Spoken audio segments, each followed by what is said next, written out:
चले जा रहे हैं जन्म जन्म से, अब समझाओ तो समझ में नहीं आता।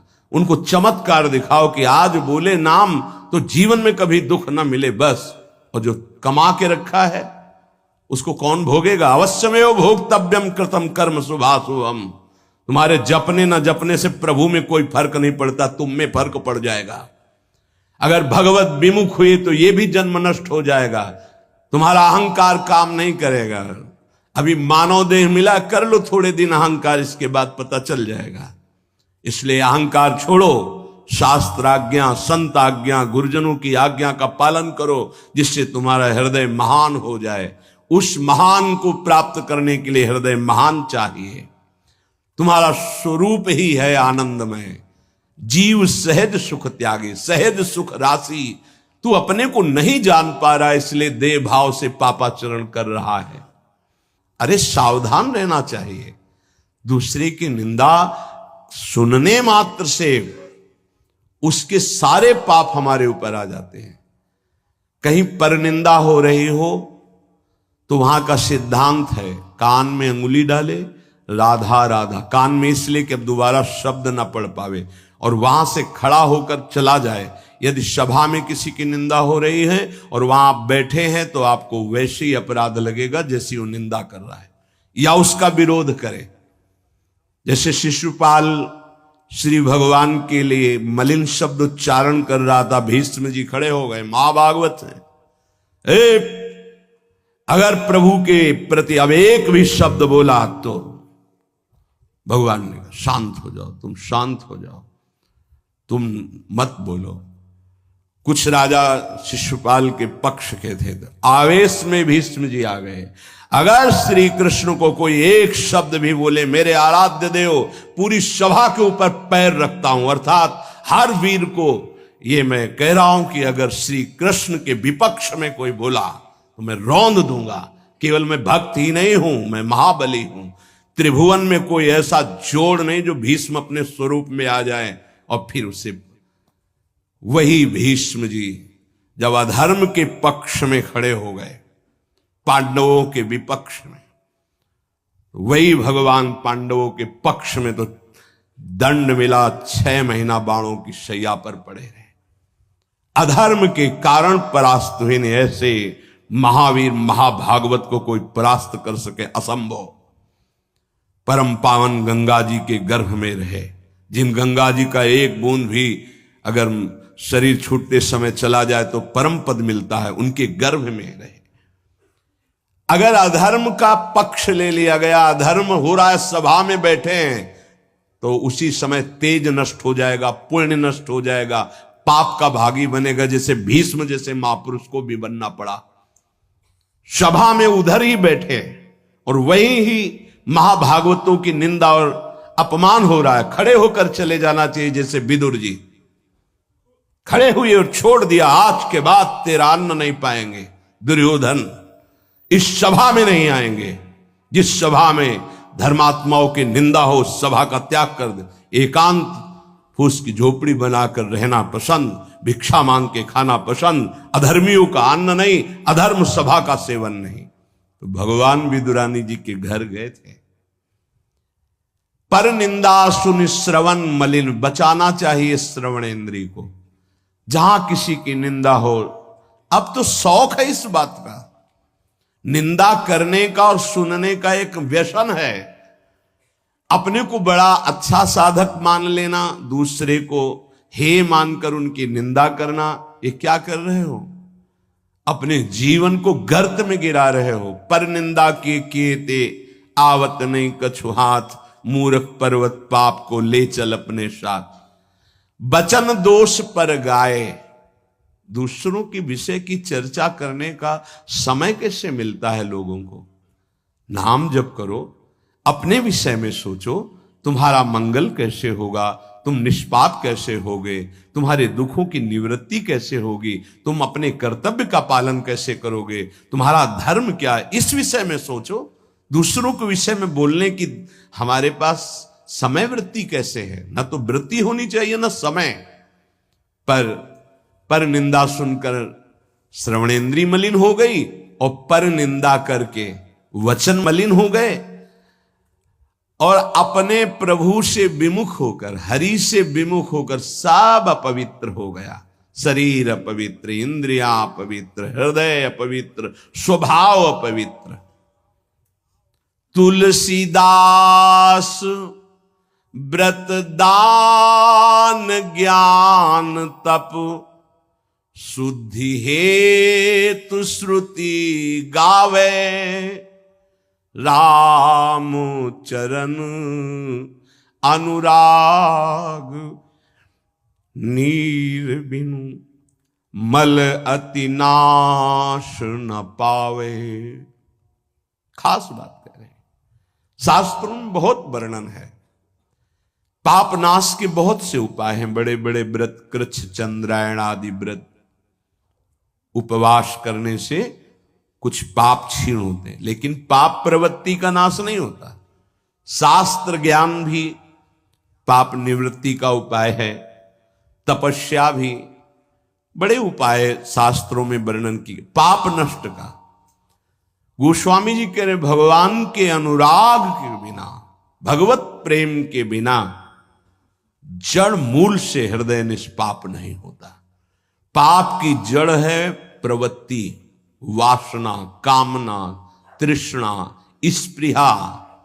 इनका जड़ से नाश हो जाता है जब हृदय प्रेम से द्रवित हो। अपनापन जब प्रभु से होता है, मेरे प्रभु, जहां हृदय में द्रवण क्रिया हुई, आंखों में अश्रु बहे, वो जो पवित्रता होती है, मम भक्ति युक्तो भुवनम पुनात, लोगों को पावन करने की सामर्थ्य उसमें आ जाती है। ये अनुराग प्राप्त करने के लिए मानव देह मिला है, हरि अनुराग। प्रेम प्राप्त करने, कहां प्रेम लग, जरा सी बात हमारे प्रतिकूल हो, हमारी गुरु निष्ठा, भगवान निष्ठा, पता नहीं कहां माया किस कोने में कर देती है कि उस समय में हम केवल उस सामने अनुकूलता को देखते हैं, प्रभु को नहीं देखते, प्रभु के विधान को नहीं देखते। ये नहीं समझ पाते कि हमारे सामने प्रश्न उपस्थित हुआ है, अब हमें अपनी इष्ट निष्ठा, गुरु निष्ठा को परिपक्व रखना है। साधन में उन्नति अपना पुरुषार्थ और गुरुदेव की कृपा, भगवत कृपा दोनों चाहिए। अगर पुरुषार्थ नहीं करोगे तो कृपा है उसका स्वाद नहीं ले पाओगे। कृपा रसोई बना करके सामने रख देना थाल, पुरुषार्थ उसे पाना। पूज्यपाद श्री उड़िया बाबा जी महाराज कहते, साधक का प्रयास और भगवान गुरुदेव की कृपा, ये दोनों सिद्धावस्था की प्राप्ति में अत्यंत आवश्यक हैं। कायर बन के हाथ पे हाथ रख के बैठ जाए कि वो कृपा से सब हो जाएगा, ये कायरता कृपा नहीं सिखाती, ये कायरता है। पुरुषार्थ जितना हम में अध्यात्म बल है उसके अनुसार हम चल रहे हैं, बकाया सब कृपा से हो जाएगा, पक्का हो जाएगा। मन क्रम वचन छाड़ी चतुराई और भजत कृपा करिहे रघुराई। मन से, वचन से, कर्म से ये चतुरता छोड़ो, अब सब कृपा से हो जाएगा। तो तुम प्रमाद करो और तुम्हारे ऊपर कृपा का प्रभाव जागृत हो जाए, ऐसा कभी नहीं देखा गया। जितना आप में सामर्थ्य मिली उसको लगाओ, शेष चिंता मत करो, कृपा पूरी कर देगी, पर आपको लगना होगा। साधक का पुरुषार्थ, निज चेष्टा और भगवत गुरु कृपा, ये सिद्धावस्था को प्राप्त कराती है। साधक का पुरुषार्थ अगर नहीं लगेगा तो विपरीत दिशा में चला जाएगा, असाधन बनने लगेगा। उपासक गुरु को कभी मनुष्य न समझे, भगवत विग्रह को कभी धातु का न देखे कि पत्थर की मूर्ति है कि अष्ट धातु की है कि काहे, ऐसा कभी प्रश्न न करे। इष्ट देव का अवतार होता है अर्चा विग्रह रूप में, अर्चावतार। दो प्रकार से प्राण प्रतिष्ठा होती है, एक होती मंत्रों के द्वारा और एक होती भाव के द्वारा।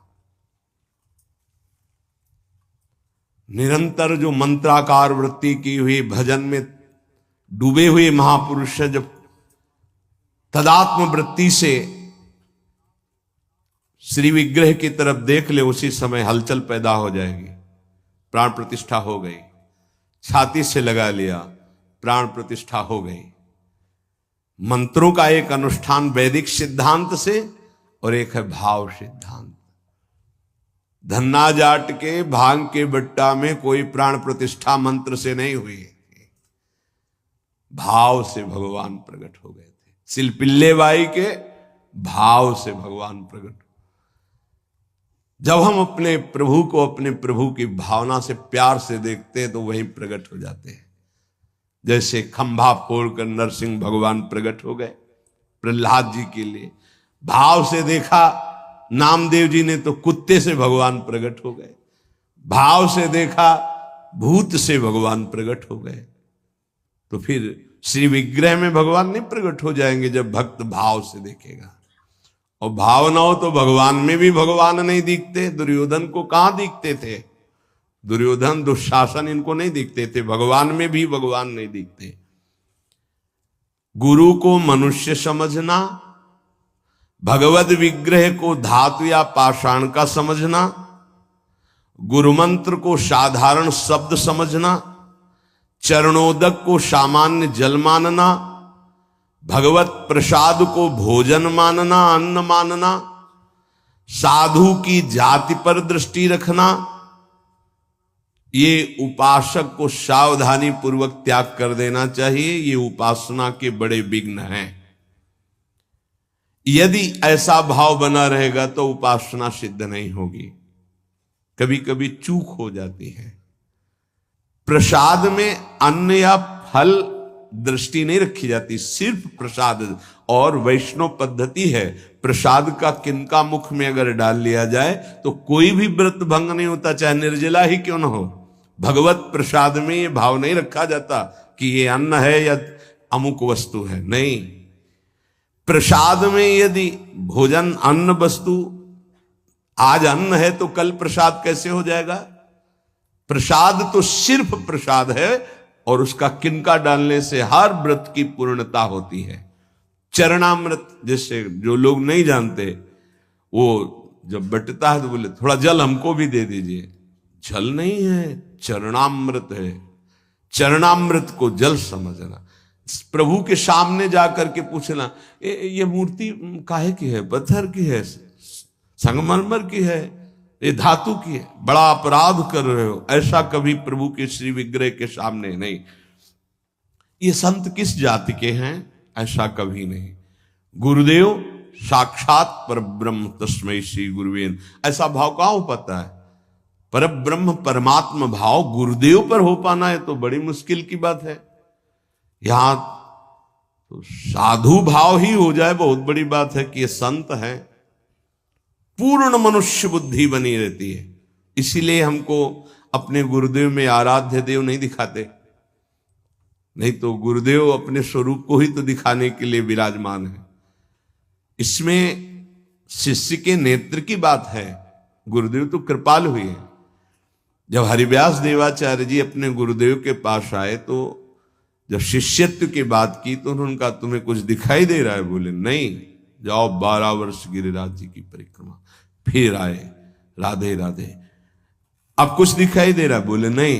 फिर जाओ 12 वर्ष, 24 वर्ष राधा राधा रटते हुए गिरिराज जी की परिक्रमा लगाई। जब आए बोले अब दिखाई दे रहे? बोले हाँ, आपकी गोद में प्रिया प्रीतम विराजमान है। ये अब दृष्टि आई। गुरु को मनुष्य मानना, प्राय मनुष्य ही मानते हैं। हमें लगता है कि 1000 में कोई 1-2 ऐसे होंगे जो ये भाव हो कि गुरुदेव हमारे ब्रह्म हैं। छवि या मूर्ति विराजमान करके तो पूजा सब करेंगे, लेकिन मनुष्य बुद्धि या बहुत संत बुद्धि, उसमें भी प्रश्नवाचक चिन्ह। साक्षात पर ब्रह्म कहने को तो सामने जाके बोलेंगे गुरुर् ब्रह्मा गुरुर्विष्णु गुरुर्देव महेश्वरः गुरु साक्षात पर ब्रह्म तस्मै श्री गुरुवे नमः। विचार करो, इसमें से एक भी माना है तुमने? गुरु को ब्रह्मा माना है या हरि माना है या शिव माना है या साक्षात परब्रह्म माना है, बड़ा मुश्किल है। केवल कह देना अलग, बोले होना भी तो चाहिए साक्षात परब्रह्म। केवल बातों से कोई परब्रह्म थोड़ी हो जाता है। तो पाषाण में परब्रह्म था क्या? वो तो अव्यक्त था, तुम्हारे भाव से व्यक्त हुआ ना। तुमने परब्रह्म की भावना की तो मुस्कुराता हुआ ब्रह्म प्रकट हो गया। तो गुरुदेव तो चैतन्य ब्रह्म है। आपकी भावना यदि हो जाए, कुत्ते से विट्ठल भगवान प्रकट किए, तो भावना ही तो की प्रभु प्रभु सूखी मत खाओ, थोड़ा घी रोटी मिला, नाथ आपके लिए ही तो है। तो ऐसे देव साक्षात विट्ठल भगवान गुरुदेव में, प्रभु आपका सर्वस्व, आपका प्राण मन तन सब, मैं आपकी ही तो उपासना कर रहा हूं, मुझे और कोई भगवान नहीं चाहिए। बस आपका साक्षात्कार हो, आप प्रसन्न हो जाएं, आपकी अधीनता। ऐसा कहां? ऐसा होगा तो भाव बदल जाएगा। गुरुदेव के प्रति परब्रह्म भाव हो जाए तो साधक को कुछ करना नहीं पड़ेगा, अपने आप उसके अंदर समस्त दैवी संपदा प्रकाशित हो जाएगी। परब्रह्म भाव होना बहुत कठिन है। गुरुदेव के प्रति परब्रह्म भाव हो गया तो उस भाव की सिद्धि होगी, चराचर जगत में परब्रह्म भाव हो जाएगा। क्योंकि गुरुदेव अखंड मंडलाकारम व्याप्तमेन चराचरम, तो चराचर में परब्रह्म भाव होते ही वो जीवन मुक्त हो जाएगा। बहुत कठिन बात है। इसलिए उपासक इस भाव को सिद्ध करे। गुरुदेव साक्षात परब्रह्म, भगवद विग्रह, साक्षात मेरे इष्ट देव, चरणोदक, अहो भाग्य जो हमें चरणामृत पीने को मिल रहा है, कोई जल नहीं। और गुरुदेव का मंत्र, ये कोई शब्द नहीं है, साक्षात इष्ट देव मिल गए, मुझे मंत्र मिल गया तो। पर ऐसी बुद्धि कहां है? पड़ा है एक कोने में हृदय में मंत्र, उसका बार बार स्मरण नहीं, बार बार दुलार प्यार नहीं मंत्र का। आप देखो मंत्र को कितना प्यार करते हैं आप। मंत्र का प्यार है बार बार स्मरण करना, दुलार करना, तो उसी का जागरण होगा। तो वही प्रिया प्रीतम निकुंज सब उसी में छुपा है। ये जो मंत्र है ना, इसमें सब कुछ छुपा है। मंत्र की ही व्याख्या चतुरासी जी है, निज मंत्र की व्याख्या चतुरासी जी है। चतुरासी जी की व्याख्या 42 लीला और वृंदावन दास चाचा जितने भी पद गाए सब चतुरासी जी की व्याख्या है। और 84 जी निज मंत्र की व्याख्या है। ये अंदर की बात समझ। मंत्र मिला मतलब पूरे निकुंज की चाबी मिल गई। बीज मंत्र इसी को कहे, इसी से पूरा निकुंज रूपी वृक्ष प्रकाशित हो जाएगा। इष्ट देव में, गुरुदेव में जितना तुम्हारे भाव की कमी रहेगी उतना ही उपासना असफल रहेगी। जब अपने इष्ट देव के पास कोई जाता है, जैसे यहां से कोई बोले कि बरसाने जाए, हे सुनो श्री जी को हमारी भी दंडवत कर, अहो भाग्य आपके कि आप श्री जी के दर्शन करने जा रहे, हमारी दंडवत कह देना, हमारी स्मृति, हमारी भी अर्जी लगा देना। कोई आपका है, ईर्ष्या तो नहीं होगी ना, द्वेष तो नहीं होगा, उसके प्रति जलन का भाव तो नहीं होगा कि तो श्री जी के दर्शन के लिए जा रहा है। ऐसे ही यदि हमें गुरुदेव से प्रेम है और हमें दिखाई दे रहा कि गुरुदेव इनको ज्यादा प्यार कर रहे हैं, तो हमारा उससे ज्यादा प्यार हो जाएगा। आपके हो भाग्य, कभी हमारी भी स्मृति दिला देना, गुरुदेव को ये प्रदान कर देना। गुरुदेव, उसके अंदर द्वेष तो नहीं आएगा, जलन तो नहीं आएगी। जब मनुष्य बुद्धि होगी तब जलन होने लगेगी, तब ईर्ष्या जागृत हो जाएगी। नापना चाहिए अपने हृदय में कि गुरुदेव के प्रति मनुष्य बुद्धि का लक्षण है, साधु बुद्धि का लक्षण है, या साक्षात परब्रह्म का लक्षण है। इतनी गोपी जन थी, क्या किसी को किसी के प्रति ईर्ष्या थी क्या? एक साथ बैठकर सब कात्यायनी की उपासना, एक साथ यमुना स्नान, एक साथ अनुष्ठान श्री कृष्ण को प्रीतम रूप में प्राप्त करने का। ऐसे सहस्त्रों उपासक, सही पूछो तो इतना भी अंतर नहीं, सबके प्रति प्रभु का समान प्यार है। गुरुदेव का, प्रभु का। पर जो जितना प्रभु मानेगा, जितना अपनापन करेगा, वो दूर रहकर भी अनुभव करेगा कि गुरुदेव का, इष्ट देव का हमारे प्रति सबसे अधिक प्यार है।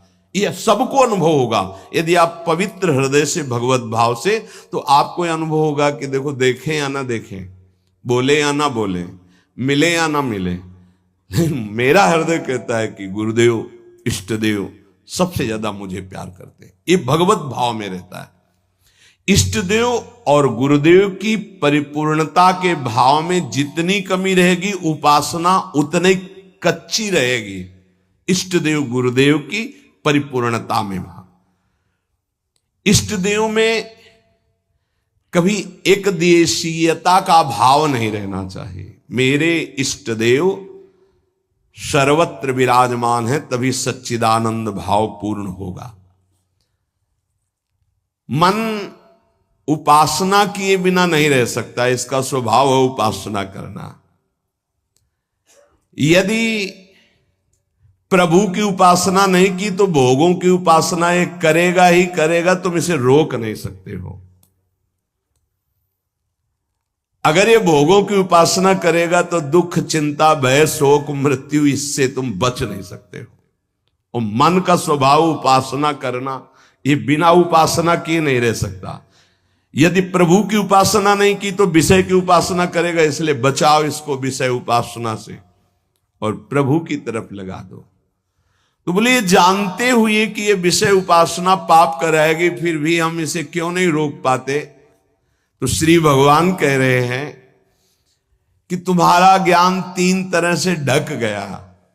पहला, अग्नि में जैसे धुआं पर अग्नि है, अर्थात ज्ञान है, पर धुआं हट जाए तो सही ज्ञान दिखाई दे, ऐसे पहली स्थिति उपासक की विषय उपासना की तरफ, काम वासना की तरफ जब होती है, उस समय एकदम वो ज्ञान जागृत करने के लिए सत्संग आदि का सहयोग तो बच जाएगा। नहीं, दूसरी आती दर्पण में मल की तरह, अब उसमें बड़ा प्रयास करने पर। तीसरी आती है जेर में ढका हुआ गर्भ, अब उसमें समझ में ही नहीं आता कि क्या ठीक है क्या नहीं ठीक है, जो वासना आई वैसी क्रिया हो गई। आवृतम ज्ञान में तेनो ज्ञानिनो नित्य वैरिणा काम रूपेण कौन्तेय दुष्पूरेणानलेन च। हे कुंती नंदन, ये काम अग्नि है, ये कभी तृप्त होने वाला नहीं है। जैसे अग्नि में धीरे धीरे घी डालो तो भड़केगी, वो शांत नहीं होगी। ये ज्ञानियों का बहुत बड़ा दुश्मन है, तो अज्ञानियों का मित्र है। काम से ही तो सुख का अनुभव करते हैं। संसार में शास्त्रों की संख्या में केवल काम सुख के लिए ही सारा चिंतन है। देख लो, हमें पढ़ना लिखना है, खूब रुपया कमाना है, अपनी कामनाओं की पूर्ति करनी। काम का सीधा तात्पर्य केवल एक ही इंद्रिय से नहीं, सर्वेंद्रियों के भोग से है। अगर ये दुश्मन है तो किनका है? जो इस संसार रूपी महान दुखालय से मुक्त होना चाहते हैं। वैसे है तो दुश्मन उनका भी, क्योंकि दुख, शोक, चिंता, भय, पाप आचरण कराता है, पर वो मित्र मानते हैं, इसी से वो सुखी होना चाहते हैं। ज्ञानिनो नित्य बैरिणा, ज्ञानियों का यह दुश्मन है। तो कोई ऐसा न समझ ले कि ज्ञानियों को भी काम परास्त करता है क्या? तो यहां ज्ञानी शब्द शास्त्र ज्ञानी से, ब्रह्मबोध से नहीं है। ब्रह्मबोध संपन्न महापुरुष के हृदय में नहीं स्वात्मा रामम विषय मृग तृष्णाम भ्रमयति, भ्रम पैदा ही नहीं कर सकती माया। जहां आता है जो ज्ञानिन कर चिता परई बरियाई विमोह बस करई, वो शास्त्र ज्ञानी, ब्रह्मबोध संपन्न महापुरुष नहीं। वहां गुंजाइश ही नहीं है। जैसे भगवत प्रेमी महात्मा नहीं। अभी वैदी भक्ति, गौड़ी भक्ति तक हो सकता है, लेकिन अनुराग, जहां अनुरागात्मिका भक्ति जागृत हुई, प्रेम लक्षणा भक्ति, वहां प्रवेश नहीं किसी विकार का। ऐसे ही शास्त्र ज्ञान साधना तक हो सकता है काम का प्रभाव, लेकिन ब्रह्मबोध संपन्न महापुरुष के हृदय में नहीं। ऊसर बरसई तृण नहीं जामा, संत हृदय जिम उपज न कामा। भगवान कह रहे हैं दुष्पूरेणा नलेन च, ये कभी पूर्णता नहीं होती काम में। अग्नि में घी की आहुति सुहाती सुहाती डाली जाए तो कभी वो बुझेगी नहीं, बढ़ती चली जाएगी। ऐसे ही कुछ लोग सिद्धांत कहते हैं भोग से योग। भाई शास्त्र तो आज्ञा नहीं करता ऐसा। न जातु कामः कामानाम उपभोगेन साम्यति हविषा कृष्ण वर्तमेव भूय एवाभिवर्धते। कभी काम भोग से कामनाओं की शांति नहीं होती और बढ़ती है जैसे आग में घी डालने से। कलयुग है, बड़े सिद्धांत चलेंगे। कलयुग में शास्त्र विरुद्ध आचरणों की बाढ़ आ जाएगी। शास्त्र सम्मत चलो, परिपक्व अवस्था आएगी तो सिद्ध हो जाओगे। सिद्धों का नाटक न करे, नहीं तो माया जब अपना नाटक खड़े करेगी तो आप टिक नहीं पाओगे।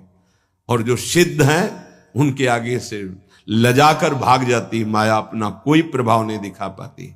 नाटक मत करो, ईश्वर की माया बड़ी प्रबल है, डरते रहो। जब परिपक्व अवस्था आ जाएगी तो भ्रम ही खत्म हो जाएगा।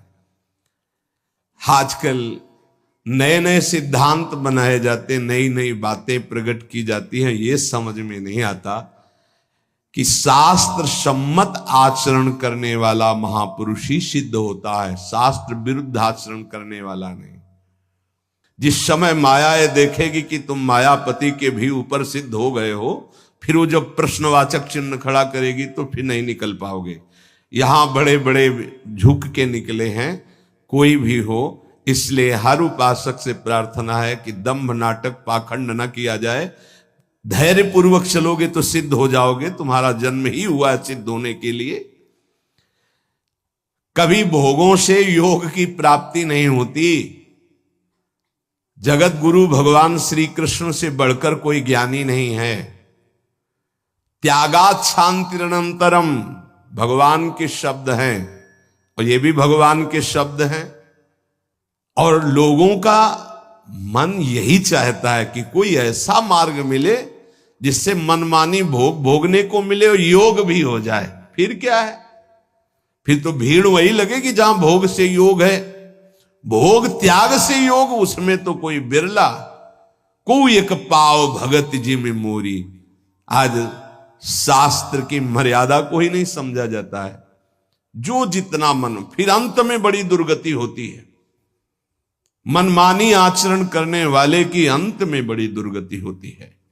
इसलिए सावधान, तस्मात् शास्त्रम प्रमाण। आज तक ऐसा कोई सिद्ध महापुरुष नहीं हुआ जो शास्त्र मर्यादा के विपरीत आचरण सिद्ध होके करता हो।